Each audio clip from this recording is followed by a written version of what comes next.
Hello everyone, I just wanted to do a short video about how the spirit box works because it's probably baffling to some people, and I've noticed, because I follow a lot of true crime stories obviously on Reddit and places like that, because I do readings on current true crimes, that a lot of people laugh at psychics. Obviously that's just normal, but what they don't get mostly is a spirit box, and you'll have comments like, "Oh, lol, what are the spirits saying today?" Oh, example, this girl Kylie from a case a few months ago. "Oh, is Kylie speaking to the spirit box? Ha ha ha," and calling us conmen and stuff. Right, so this is how spirit box works. It's actually called Ovulus. That's the technical name for it. Any app that brings words up onto the screen is called Ovulus. The ones where it's just scanning radio stations quickly, and it's scanning radio stations extremely quickly, and then the spirits pick the words out of the radio stations they want to use. That's called ITC, which is Instrumental Transcommunication, and that can be done on a TV screen. Has to be an analog TV, and you film it on a loop with a camcorder, and you get images. Now that is the one thing that does actually freak me out. So there's two different types of ITC. But the spirit box is what I mainly use. I call it spirit box. It's just stuck. It is Ovulus. So what happened with spirit box is they were invented for those ridiculous ghost investigation programs like Ghost Adventures, etc. And then what happened was, people like me discovered we could work them even better.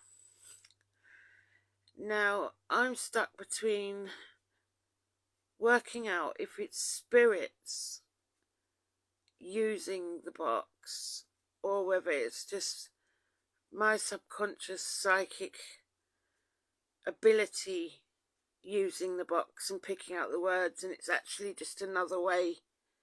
Rather than me doing it intuitively, I'm doing it through the box. I'm not sure yet, or it's a bit of both. But what it is, it's an app, and it consists of a dictionary of words. Not every word in the world, obviously. Not every name in the world, obviously. So what you'll find is it seems to be very cryptic. Now, I work cryptically a lot. It's one of my things, and I work with code and I work with numbers. And when cryptic words come up, I call them my signposts, because they come up for a reason. Now, this week was an example. This word came up I've never heard of before. Never seen it on the box before, and it's a word I've never heard of, and it said me line. And I'm like, what the hell does that mean? So obviously, the reason it came up is that I was meant to look it up. So I looked it up, and it was to do with badgers of all things. So the case I was on, I googled the area and the word badger, and lo and behold, it led to an article about badgers being trapped down a drainage shaft. Okay, so I'm like, oh my god, is this where this body is that we're looking for? Highly possible. So that's why they give me strange cryptic words. Also, because there's not every word in the dictionary, they will give me very similar words. If they can't find the one they want, they will give me a very similar word. I'm trying to think of an example.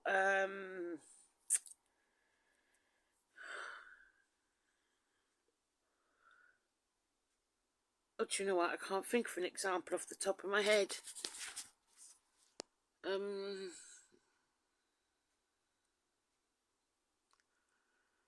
Okay, let's just take a name. So say it gives me the name Natalie. It could be trying to say Natasha, but because the name Natasha's not in the dictionary, it's having to use Natalie instead. Do you get what I mean? Because it's the closest name in the dictionary. The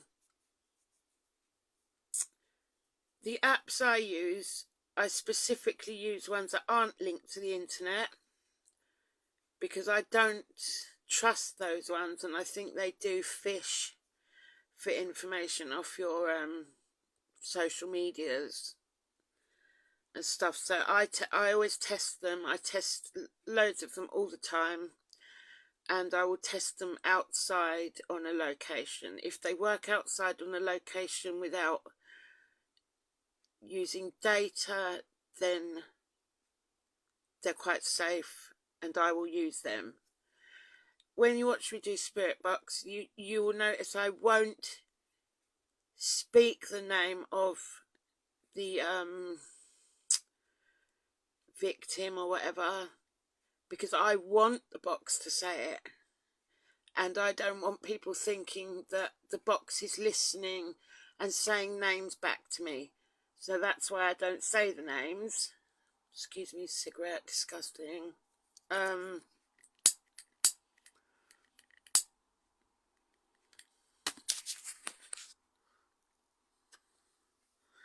I have numerous upon numerous examples of it coming up with words leading me to things that I couldn't have possibly have known.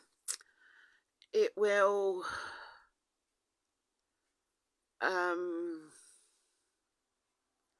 predict things. You've seen that before. I will do a reading about, say, a murder case, and then a couple of days later I will notice something on the news, go back to the Spirit Box reading and see that it had been mentioned in that Spirit Box reading. It had actually predicted something. Sometimes I will ask it for predictions. When I do my Rockstar readings, I have a specific favourite rock star, and he has his most common words, so I always know it's him. It will cycle through randomly absolute rubbish words, absolute silly words.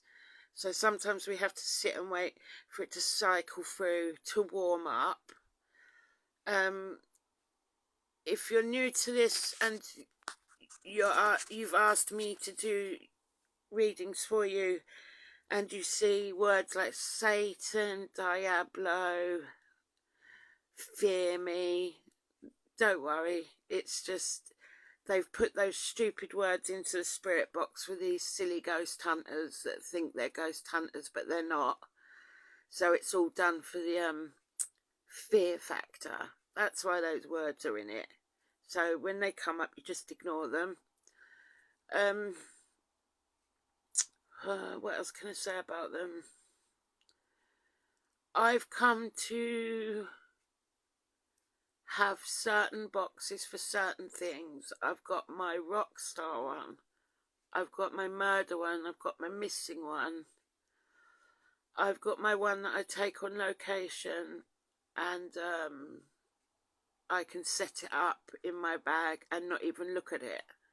And then I get home and I look at all the words that have come up while I was on location, and I find out that they're all relevant.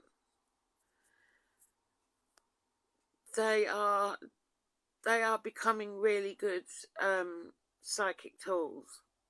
They might look silly. Some of them have got silly decorations in the background. Some of them make silly sound effects. The ones I like to use have a kind of white noise, because white noise attracts spirit voices. Sometimes spirits will leave an EVP over the top. EVP is electronic voice phenomena, and that's where they speak with their actual voice. It's very rare, but sometimes they will do that over the top. I don't often use the ITC radio ones, mainly because it's a pain. Since I don't use a desktop computer anymore, it's a pain transferring the voices and amplifying them so that everybody else can hear them. I do them occasionally. Some people like to use reverb and echo. I haven't noticed any difference with what you get if it's on or off. It's just irritating to me.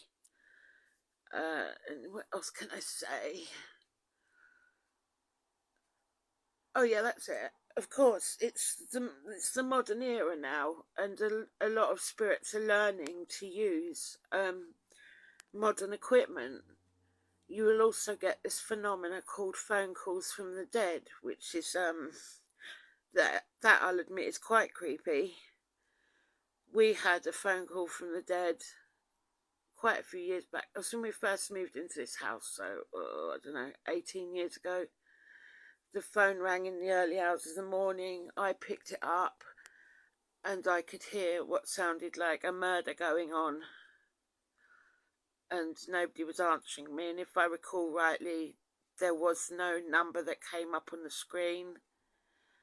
People have had their passed on loved ones phoning from beyond the grave onto mobiles or sending them emails.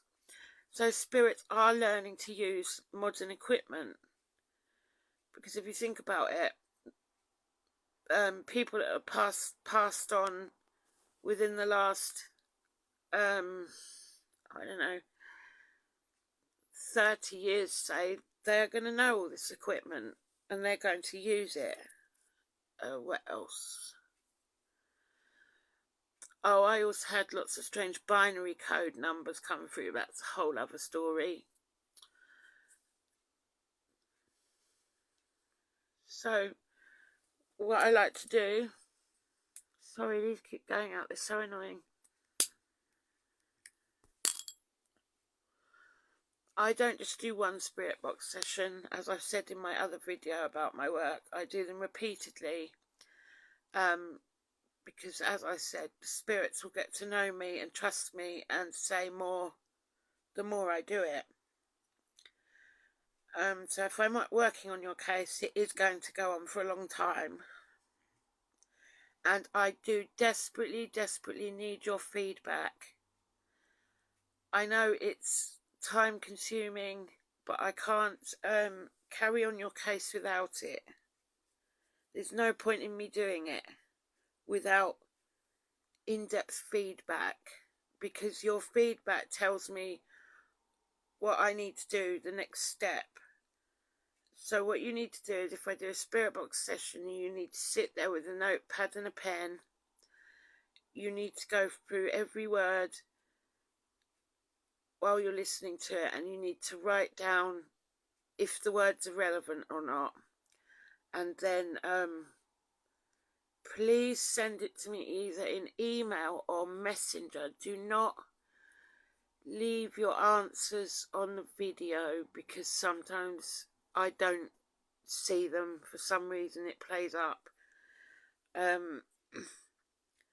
Also, if something comes up later that was on the box, that can happen.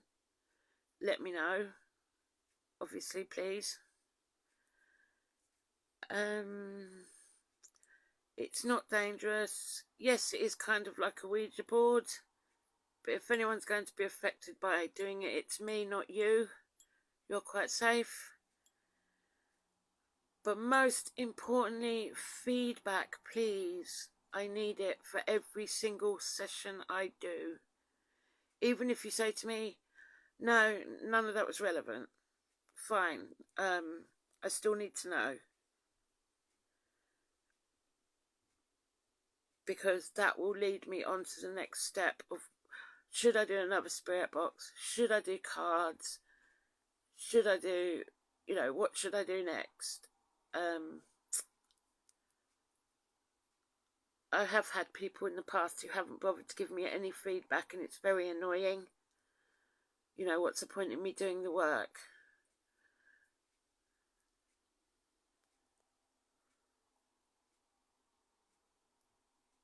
So I think that's all I can say about Spirit Box. But they're not fake. If they were fake, I wouldn't touch them with a barge pole. I have come across ones that are fake.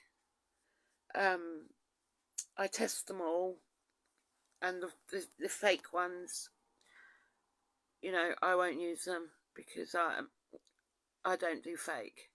That's unethical. So I hope that's useful. If you have any more questions about Spirit Box, Ovulus, please let me know. I'm going to do another video about the ITC type of Spirit Box. I shall do that soon. And hopefully play some examples of voices from one of those. But like I said, I don't have a desktop computer anymore, so it's a bit of a pain, and Facebook doesn't let you post audio files, so that's fabulous, isn't it? Anyway, hope you're having a good day, and until the next video.